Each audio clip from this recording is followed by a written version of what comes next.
Assalamualaikum warahmatullahi wabarakatuh. Anak-anak, materi kedua sekarang ini adalah materi berikutnya sekarang ini adalah cerpen atau novel, cerpen, novel atau roman.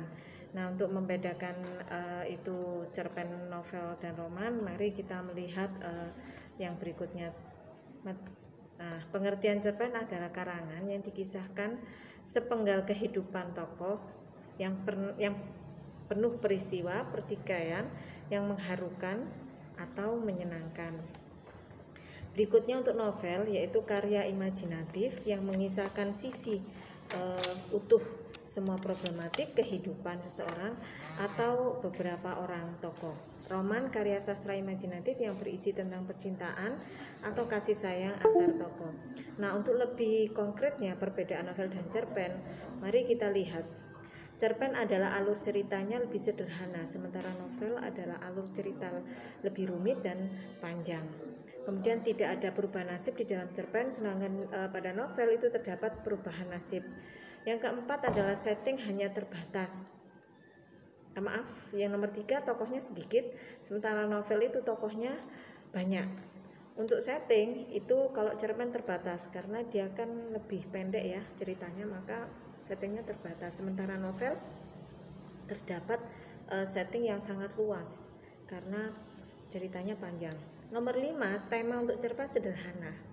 Sementara untuk novel temanya lebih konkret. Artinya berarti tema itu lebih luas, bisa dikembangkan asal tidak melewati judul atau temanya.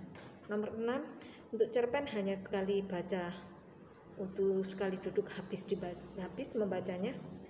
Tapi kalau novel itu tidak bisa sekali duduk habis, tapi membacanya harus berkali-kali. Kenapa demikian? Karena membaca novel itu kan panjang, temanya kan juga banyak, maka kita tidak bisa membacanya hanya dengan sekali duduk. Bahkan kalau kita membaca novel itu tidak runtut atau lama tidak dilanjutkan kemudian melanjutkan lagi, itu lupa awalnya seperti apa, maka harus dibaca berkali-kali. Kemudian unsur intrinsik, artinya begini, setiap sastra ada novel, cerpen, puisi, drama, roman, itu ruhnya itu ada di unsur intrinsik. Nah, unsur-unsur intrinsik itu sebenarnya ada 7, tetapi ini sudah dijabarkan. Jadi yang pertama itu ada tema.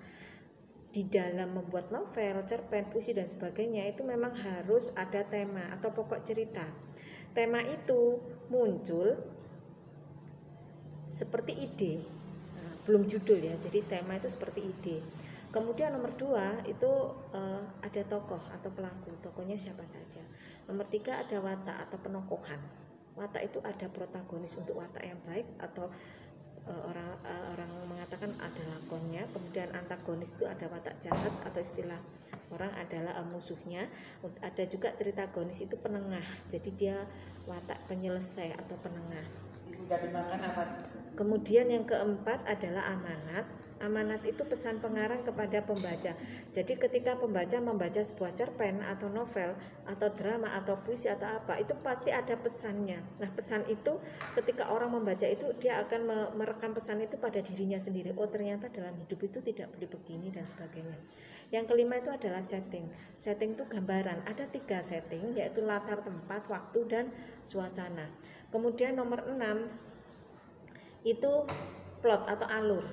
Alur itu ada alur maju, alur mundur atau flashback, kemudian ada alur campuran. Campuran itu berarti alur itu maju, mundur, kemudian maju lagi. Tapi jarang orang memakai plot campuran karena kan ruwet ya, ini jalan ceritanya akan bulat. Tetapi kalau orang biasanya memakai alur maju. Alur maju itu berarti orang itu diceritakan mulai kecil sampai besar, mulai bayi sampai selesai, atau mulai cerita awal sampai cerita akhir.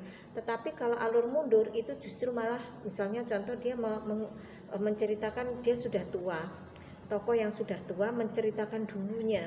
Nah, di dalam novel itu atau cerpen itu misalkan ada ibuku, seorang wanita yang berusia 67 tahun.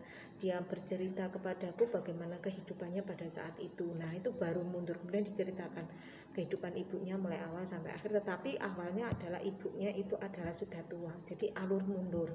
Nah, alur campuran itu dari awal, dari bayi atau muda ke tua, kemudian balik lagi ke muda dan bulat gitu ya. Kemudian yang ketujuh adalah point of view atau sudut pandang. Saya tidak bisa menerangkan sudut pandang di sini, akan lebih gamblang kalau akan saya terangkan lewat papan, akan saya tulis nanti di papan dan silahkan nanti dipahami, dicatat, karena ini selalu ada di dalam soal. Kemudian nomor 8 itu konflik. Konflik itu pertikaian atau pertentangan antar tokoh dalam cerita. Ada konflik mental atau batin. Konflik batin itu menghina, mengejek, memfitnah, mencaci maki, biasanya lewat ucapan. Kemudian ada konflik sosial atau fisik, itu biasanya adu badan ya, memukul, menyiksa, mencubit ya, jadi menendang, ada gerakan dari badan. Nah, itu yang terakhir. Ini adalah bentuk soal-soal. Setelah itu kalian bisa mengerjakan ini, cuma beberapa saja. Nanti akan kita bahas. Maka silahkan dikerjakan sekarang. Nanti saya bahas. Tapi sebelumnya saya akan terangkan dulu sudut pandang. Saya tulis di papan. Nanti silahkan dicatat. Saya membahasnya. Soal ini silahkan dikerjakan. Saya kasih waktu sebelumnya 15 menit ya. Nanti baru akan saya bahas selanjutnya. Terima kasih. Wassalamualaikum warahmatullahi wabarakatuh.